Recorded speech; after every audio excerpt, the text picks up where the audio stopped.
Pedro, welcome to AHA. It's a pleasure to have you on the show. Oh, thank you, Laura. Happy to be here. So you're an independent curator based in Boston, but your work takes you all over the place and all over the globe, if I'm correct. Most people, though, envision curators as folks who arrange paintings and sculptures in a white room in a pleasing or nice way, looks nice to the eye, but that's not what curators do. And the projects that you've worked on in particular look and feel very different from the traditional idea of a curator's work. So can you tell us a little bit more about some of your most recent projects, and particularly New Horizons? Yeah, yes, you're right. I'm not a traditional curator. I've never really managed a collection. I've never had a full-time job at a museum. I've had adjunct appointments over the years, so I have had I'm not totally afraid of commitment, but so I have had, ongoing gigs at museums. But I'm much more interested in bringing work out into public space. And I think this is really a product of having worked with street art. I put together a lot of shows at museums, like the ICA Boston or the Museum of Contemporary Art in San Diego, put together these exhibitions of street art that always had an outdoor component. And for me, that was really important because it created the situation that Shepard Fairey refers to as cross-pollination, where the people who are outside, who are familiar with street art, would consume those images, but then people who aren't would see it and might be interested in going to the museum. And vice versa, the people who go to museums would see the work outside. So that really led me to think about how I wanted to continue to do that. So in many ways, I adopted a lot of their strategies and ideas to work outside. So I couldn't have gotten to Doug Aitken in New Horizons, which was this balloon that traveled across Massachusetts in the summer of 2019, without having worked and learned extensively from people like Shepard Fairey and JR. So can you tell us a little more about this balloon? Yeah. Because it's apparently pretty famous and pretty infamous too, right? Yeah. So I developed at that point 3 projects with the trustees, which is the country's oldest land trust. It was started by Charles Eliot. So I developed 3 projects for them, and the whole idea was really to engage the public, to get people to experience these special places, as the trustees refer to them, differently. And as I began to develop, I wanted to really do something with Doug Aitken, and we were trying to work it out. It really wasn't coming together. We kept looking at sites. It wasn't right. And I kept pushing Doug, and Doug's an amazing artist. He lives in Los Angeles. And one day he called me, which is normally not the way it works. I'm the one that was always chasing him. He called me and said, "Pedro, I've got it. I've got the project, but I don't want to tell you. I want to show you. So next time you come to LA, so luckily it was February. I flew out to LA. So what did you find? Well, when I arrived, he showed me, he said, "Pedro, you've been trying to sell me on all these properties in Massachusetts." And I thought, well, why just work with one? I want to work with all of them. I thought, wow, that's ambitious. They have 120 properties. And he said, and I said, well, how, Doug? How do you want to do this? He said, well, imagine a giant mobile sculpture that travels from site to site, and at each location, it ignites a series of activities. I thought, wow, this sounds fantastic. What kind of mobile sculpture? He said, a giant reflective hot air balloon. That sounds fantastic. It and was kind of scary. Yeah. Well, my whole thing was like, God, I want to do this, but how am I going to convince the trustees? I have to sell it to them. But actually, the trustees love the idea. One of their big challenges is because their properties are spread out across the state, most people don't realize that the same organization runs the Old Man's in Concord and the Crane Estate, or Cranes Beach, out in Ipswich. So it created the situation where for them it was a great idea to bring all of these properties together. And we started this tour. I call it a tour because it did feel like being on tour with a band. And we started in Martha's Vineyard and made our way first north and then to the west and visited multiple spots. And in each spot, we would have speakers and musicians. So we had people like Norman Foster speak, Spencer Glendon. We also had amazing musicians like Kelsey Lou, Destroyer. It was just fantastic. To draw people around the balloon, around the site. At first, I think that's what we thought, but Doug's vision is much more extensive than that. Really, it was to create the atmosphere. Okay. So it happened. The events took place on one of the hottest weekends of the year in July.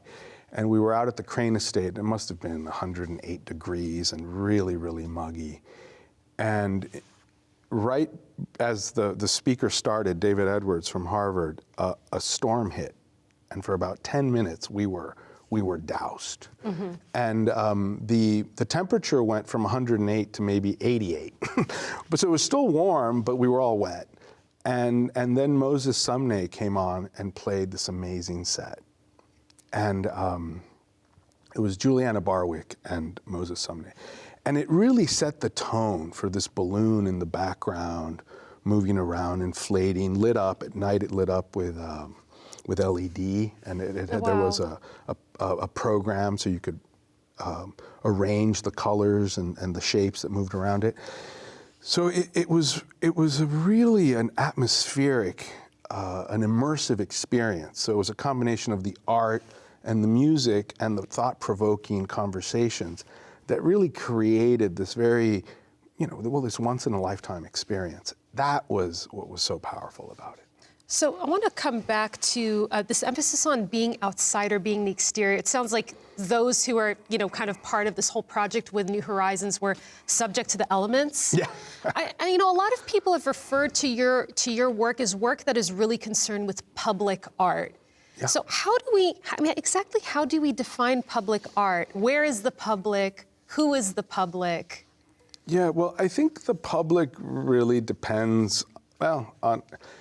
The public is kind of amorphous, right? Because I don't think that artwork appeals to everybody, right? But I do think that if you put an artwork out in public, people might see it. So one of the things that I think is really important that I keep in mind is that, people visit museums, but they inhabit public space. So as you're navigating public space, you might run into an artwork, and that may, trigger a thought or an idea or an experience, and that's what I'm trying to provoke, and also not just to provoke, but also to give artists an opportunity to address a much broader audience. Okay. Museums, galleries, biennales have a fairly limited audience compared to the general public. Right. So just by getting it out there. And I also think it's really important to team up with partner institutions and groups and be as inclusive as possible. Right, yeah. And, I think this idea of public art and its definition is so fascinating. I know that you also used to work as a curator in Mexico. Yeah. And Mexico has a very rich history of public art. I mean, I think of Diego Rivera right away, or David Alfaro Siqueiros. Yeah. Do you think that this type of history in Mexico had any kind of impact maybe on your interest in public art? Sure. My dad went to college at the UNAM and watched Diego Rivera paint one of his murals, the mural at the university. And he would tell me about it. And so in Mexico, I mean, our identity was largely shaped by the muralists. So it's hard not to think about them. But so they definitely played an important role and really broke the idea that art is an object in a white cube. Mm.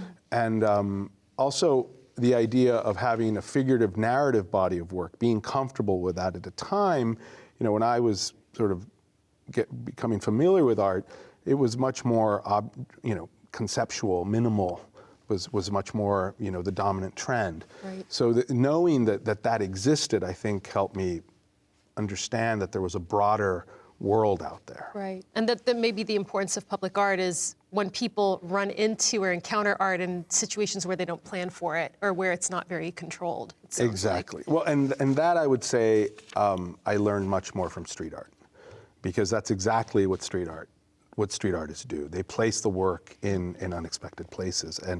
And if you've never seen an Invader, a work by Invader, the French artist who works with ceramic tiles, and then one day you're walking through Le Marais in Paris and you see one, then you realize that they're all over the place.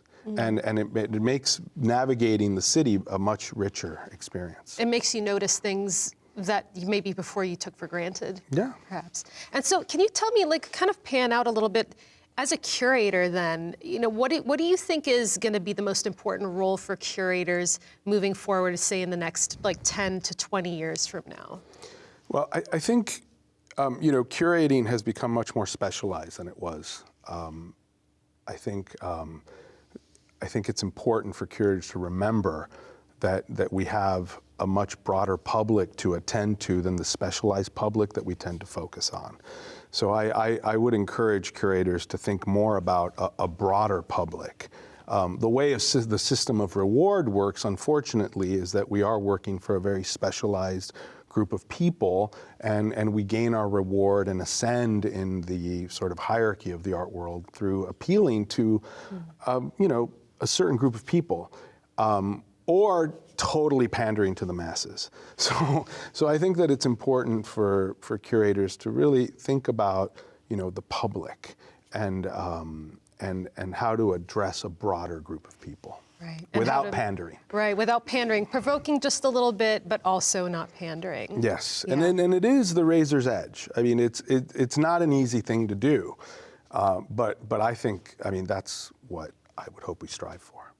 Thank you so much, Pedro, for being on AHA. It was a pleasure to have you on here. Pleasure's mine. Thank you.